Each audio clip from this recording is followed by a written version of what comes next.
Ten, Standby to take studio. 7, 6, Standby 5, camera 1, mics 1 and 2. 3, 2, 1. Take studio.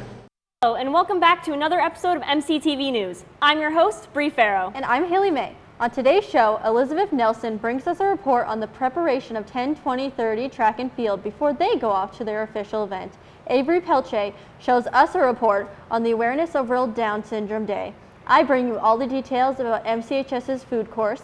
Our lovely Ella Boissonneault shows us the junior high track meet. And lastly, Weston Stevenson hands us a report about MCHS's band class. But first, here's our top story. With warmer weather comes the annual track season, where athletes dust off their sportswear and start preparing for the upcoming competitions where they can show off their skills. However, before going off to the races, students need to warm up and fine-tune their technique so they can represent the Wolves with pride. MCTV reporter Elizabeth Nelson caught these busy athletes during their preparations and brings us this report. Track and field is a very popular sports team at MCHS, as there are countless events that students can participate in.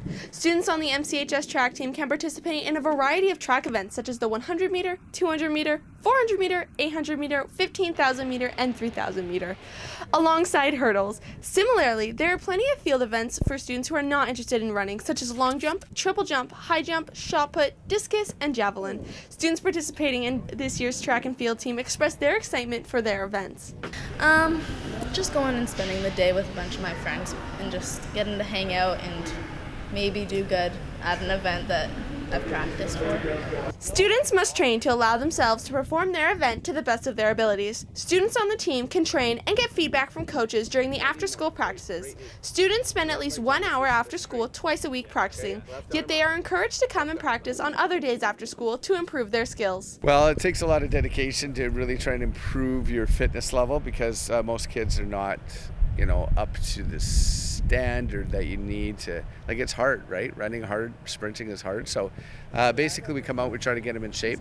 That's the number one thing. Teach them technique so that they can improve their throws or their jumps or their sprinting technique or whatever. Trying to help them with their technique so that they get a little better results. To prepare, we just we meet a few times after school a week. We ask the coaches out for some help. We just practice our technique and stuff, MCHS students celebrate our track team as it encourages them to be athletic alongside developing skills such as discipline, goal setting, and confidence. Be sure to make next year's sign-up meeting so you can be as excellent as our current athletes. This is Elizabeth Nelson reporting for MCTV News. Over the past couple of weeks, the weather has proven itself to be unpredictable. With the sky hopping between blistering sun and rainy showers, our wonderful weatherwoman, Bree Farough, is here to inform us about the current and future weather. Thanks, Haley. Let's take a look at our national forecast.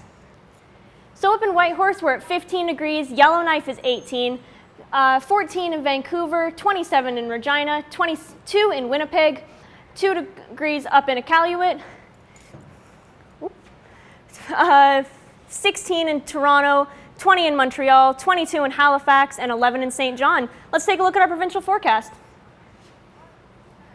So we're looking at 15 in High Level, 20 in Fort McMurray, 17 in Edmonton, 10 in Grand Prairie, 12 in Jasper, 16 in Red Deer, 12 in Banff, 18 in Calgary, and 21 in Medicine Hat. Let's take a look at our current conditions. So currently we're looking at about a lovely 16 degrees with clouds and some sun. The wind is going okay 22 kilometers an hour northwest.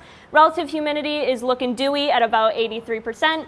Sunrise was at 5:13 a.m. and sunset will be at 9:51 p.m. Let's take a look at our weekly forecast. So looking like a beautiful week this week with rainy and with a high of 15. Friday is looking cloudy with 16. Saturday looking warm with 19 degrees. Sunday the same with 19. Monday is looking some cloudy but still warm with 19 and a low of 9. Tuesday is looking cloudy with 18 degrees, and Wednesday is looking partly cloudy with 18 degrees. Back to you, Haley. Thanks, Bree. On December 11th of 2011, the United Nations declared March 21st to be World Down Syndrome Day. Its purpose is to spread awareness on Down syndrome and help improve the lives of the people who have it. Today, our irreplaceable reporter, Avery Pelletier, brings us a report on this special day. Since 2012, World Down Syndrome Day has been observed each March 21st as a day for education and advocacy surrounding Down syndrome.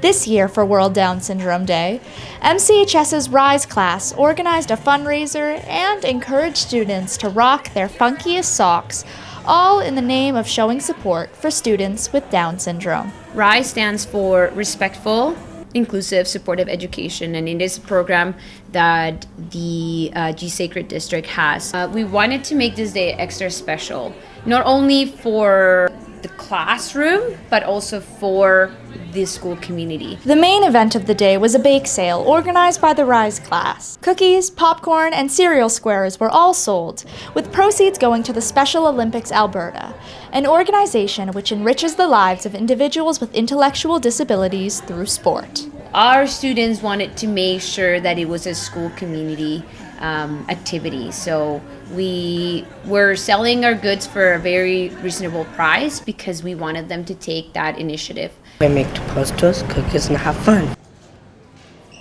Because we wanted our RISE students to lead this activity, we actually also partake in some of the announcements in the mornings, and we had one of our students with Down syndrome invite every student in the school to rock their socks, and that was really meaningful. The day of, a lot of our students were wearing different color socks, and that was very exciting to see that. With many students participating in the day's events, World Down Syndrome Day was certainly an excellent example of how everyone can be made to feel included and supported within a school community. I love working with the RISE program. Like, I would sub every day with RISE if I could.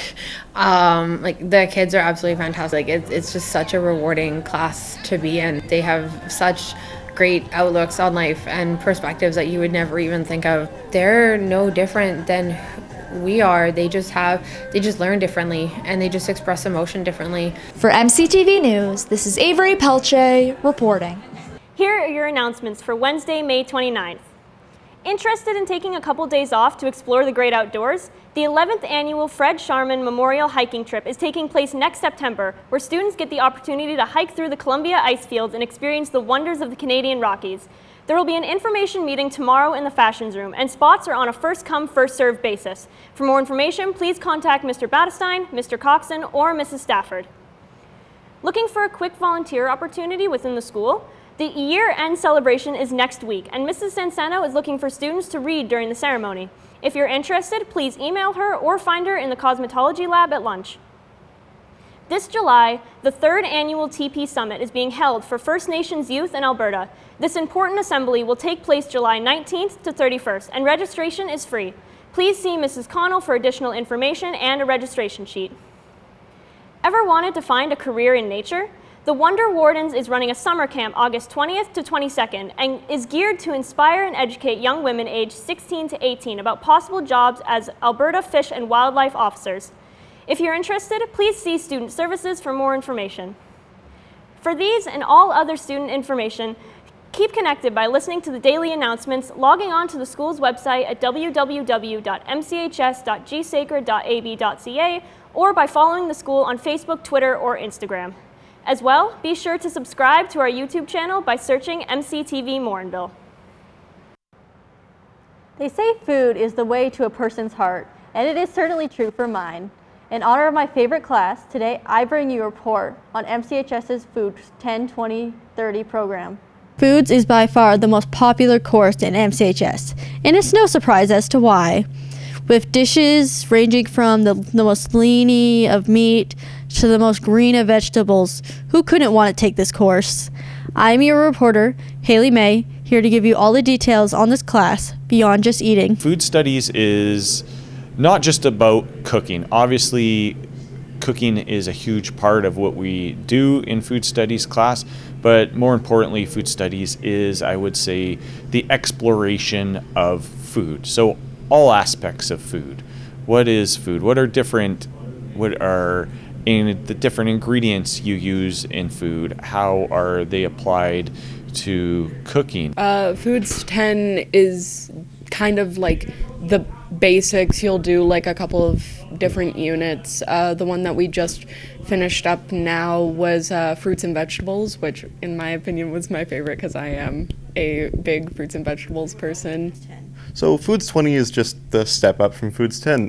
This year we do quite a few more advanced cake recipes, more advanced meat recipes. You get to deal with quite a few different cuts of meat that you didn't get to in the previous years. You get to experience a lot more seasoning, a lot more freedom in the kitchen. Foods 30, or otherwise we would call advanced foods,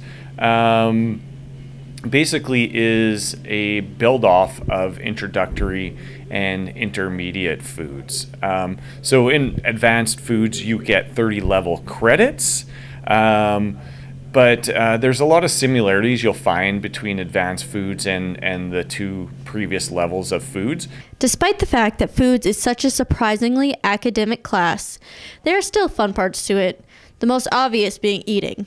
The students taking foods, however, have a few more examples for us. Making friends and cooking foods with like the people and you forming a good relationship with the people that you're in a group with. Getting to cook with new foods that you don't usually get to cook with at home and just having fun. I think the best part about foods is being able to cook with your friends and be in like a fun class with people that you haven't met before. Whether it be through 10, 20, or 30, food still remains an enjoyable class for students, staff, and teachers alike. This is Haley May from MCTV News reporting. Welcome back. Up next with all the recent sport updates from the NHL, NBA, and MLB is our very own Damian Williams, here to give us all the details of the games. Thanks, Haley. The NHL Conference Finals continue last night. The Florida Panthers needed overtime to beat the New York Rangers by a score of 3-2. The best-of-7 series is now tied up at 2 games apiece. The Oilers are back in action tonight against the Stars. They hope to tie up the series with a win at home. In the NBA Conference Finals, the Timberwolves staved off the elimination with a 105-100 win over the Nuggets. The winner of that series will take on the Boston Celtics in the NBA Finals. In the MLB, Toronto pounded the Chicago White Sox 5-1. The Mariners doubled the Astros 4-2. San Francisco edged Philadelphia 1-0. The Twins beat the Royals 4-2, and Atlanta Braves blanked the Washington Nationals 2-0. Coming up next, Elizabeth Nelson wasn't the only one able to catch the action at the MCHS track season. As the senior students practiced their skills, the grade 9s were already competing for their chosen events right here at MCHS. Reporter Ella Boissonneault captured these young athletes in motion and brings us this report. On Tuesday, May the 21st, the junior high track and field took place here at MCHS. Students from GHB competed among our very own grade 9s, as well with teachers and senior students volunteered to help out to ensure the day went as planned. I'm helping out this year just because I like to volunteer my time whenever I can and help with the younger kids. And like my cousin's here, so it's great. I can come out, see him compete. So my job was running the track. So I was the timer at the end. So I was the one, we have a device called the octopus. So when I watch the marshal, when he shoots the gun, I start the timer, and then we had our some volunteer students who were in charge of each lane, and when they saw their competitor cross the lane, they clicked the button, and then I got the results of the time. I like the running because I think it's just quick and easy, and it's pretty basic. It's not you don't need much skills, just it's fun. I think track is fun. Lots of preparation went into this day, setting up, finding volunteers, and ensuring the students were ready to compete for their events. There's kind of 3 categories. So there's junior, intermediate, and senior. And so then in each category, there's a running event, which is the sprint, which is the 100 meter, 200, and 400 meter. And then more of the long distance runs, which were the 800 and the 1200 meter. And then for the track events, we have our jumping event, which is long jump, triple jump, and high jump. And then our throwing events are shot put, discus discus, and javelin. We don't do discus at the track meet just because we just don't have the room, so we evaluate those who wanted to participate in our classrooms. In gym, we did a lot of practicing for track. So we tried out like everything, like we tried high jump and everything. I'm not really a sports person, but I think even as a non-sports person, it's pretty fun. But yeah, we did a lot of running. We came out here, we did shot put, discus, and everything. So that's kind of how we all trained. No, I think track and field is a great event to run. It kind of is the basis of all sport, where you have to run, jump, and throw. And so I think the kids really like it. It's kind of fun. They cheer their friends on. So I think it's a great day to have. I definitely think it's good, especially for the younger people, just keeping them active, getting outside, getting fresh air. They're definitely events that you don't need to have a huge sports history to play. Like if you're a good runner, you can just do it, right? You don't need like years and years of training. So I think that's good. It's really inclusive. Track and field was a success this year and is always an important thing to have because it keeps our students active and also gives them the opportunity to compete at something when they might have never thought of doing so. Ella Boissonneault reporting for MCTV News. Welcome back. Among the programs offered at MCHS, it's safe to say the band program is a staple among the arts classes. This group of young musicians can often be heard throughout the halls practicing at all hours of the day, and their finished pieces are always a gift to the ears. To get a deeper look into this musically inclined group of students is the new band teacher and director, Mr. Peet. Welcome to the show. Thank you for having me. So what is the band like? What do you guys get up to in there? I'm very curious. Well, the band program, or I guess the official title is instrumental music. It's where we get to play music and we get to work together as a team, right? Instrumental music implies using instruments, right? And so we play together, we, underneath a conductor, or myself, I'm the conductor, we play music together and we make music. And we go on trips and we play for open house, namely, and for band festivals, and we just have a general good time. That's awesome. So what would you say it takes to be a band student, and what kind of skills are exercised in that program? Well, one of the great things about band and music is that almost anyone could do it, right? As long as you know how to, if you can want to learn how to hold an instrument or have a passion for music, anybody could do it, right? We go over how to read music and how to play instruments, and we have some people this year who haven't played music before, and I think they're doing a fantastic job, right? You don't need to have any specific skills, you just need to have passion for it. Right? Yeah.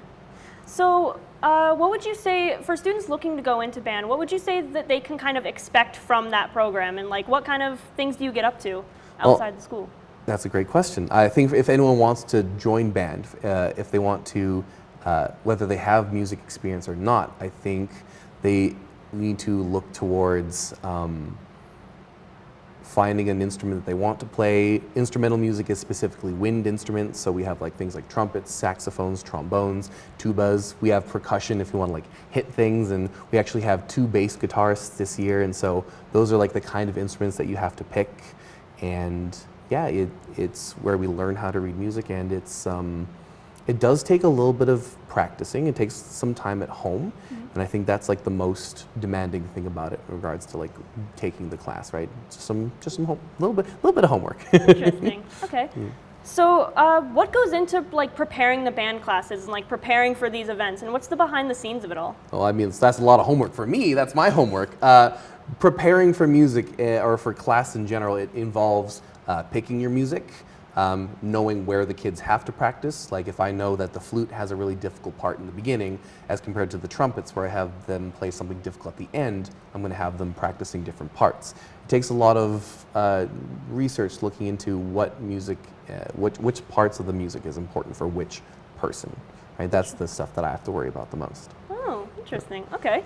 And finally, if I understand correctly, you're fairly new to MCHS. So as just to top it off, what would you say is probably your favorite memory or like your fondest memory of like the band program and what you guys do from this year? That's an awesome question. I think one of the best things about being in a music program specifically are the trips involved, right? One of our main selling points for this year is that we actually were able to go to Red Deer for a festival of bands.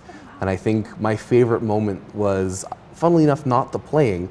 On the trip back, we had a lot of fun. We had kids screaming karaoke. We had music playing. We were all singing in the background. We had a pair of students build a Lego car in the truck, inside of the car, and we were just having a really good time together. It was a lot of fun. That was my favorite moment for sure. That's awesome. Well, it sounds like a blast, and I bet it's like the students have a heck of a time enjoying it. I like to think so. Thank you so much for coming on. It was wonderful to have you. Yeah, thanks again for having me.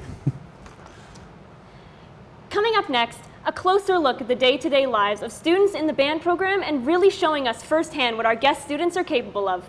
Reporter Weston Stevenson has recently captured the talent and skill of these musicians and gives us an inside look at their practices in this report. If you ever walked in the grade 9 hallway, you may have heard the grade 9 band class. Teacher is fairly new to the school, Mr. Peet. He's willing to share his interest in instruments and what students are expected to do on their own time for band class. Probably for most of my life. I guess if I could talk about when I wanted to start teaching music, it was my high school music teacher that got me inspired to actually teach music myself. He was a very enthusiastic teacher, and I wanted to spread that enthusiasm like he did. So kids on their own time for music, they're mostly expected to practice.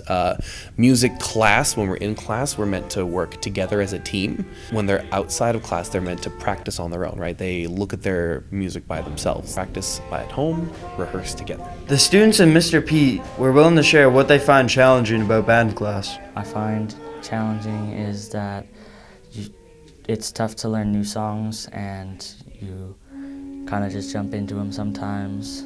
For percussion, you have to figure out which keys are which. Just trying to figure out notes in general is very hard. I think maybe being loud enough to talk over all the other instruments, maybe. It takes a lot of energy to be up there, to be able to manage all the instruments, to manage and look at all the music at the same time. All the students look at one part of the music. I have to look at all 12 of them.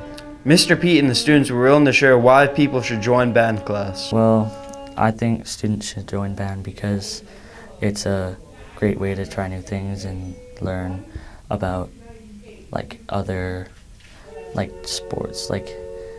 If you just do one thing, you don't really have any, you're not learning anything really. It's just really useful maybe later if it just expands your horizons of future jobs. It's fun to let loose, calm down, and we have a great group of people here. It's important for people to learn music because it can help with so many different things. It helps you make friends, to work with other bandmates. It helps you learn that teamwork. It helps you learn how to read music. It helps you with listening skills. It helps you with analyzing something. The students of Mr. Peet's band class seem well experienced, as well as so does Mr. Peet. They have a concert coming up on June 2nd. It'll be nice to see how that turns out. And that's it for another episode of MCTV News. Join us next week for the captured buzz of the Morinville Farmers Market, a look into the popular and active urban agriculture class, the ongoing of the weekly crochet club, a closer look into MCHS's renowned art program, and a report on the local excavation shoring company ShoreTech Systems. As well, don't forget to stick around for your weekly weather updates and sports brief. So, I heard we have a birthday girl in our midst. Oh, yeah. Yeah. If we were doing a show, I'd get everyone in the studio to sing happy birthday to you. You know what? That sounds awful. I'm not gonna lie. I hate the birthday song, but I'm 17 today, so. Yeah, sweet 17. I'm sure Mr. Booter would love to sing you Sweet 17. Oh boy. From all of us at MCTV News, I'm Haley May. And I'm Bree Farough. Thanks for tuning in.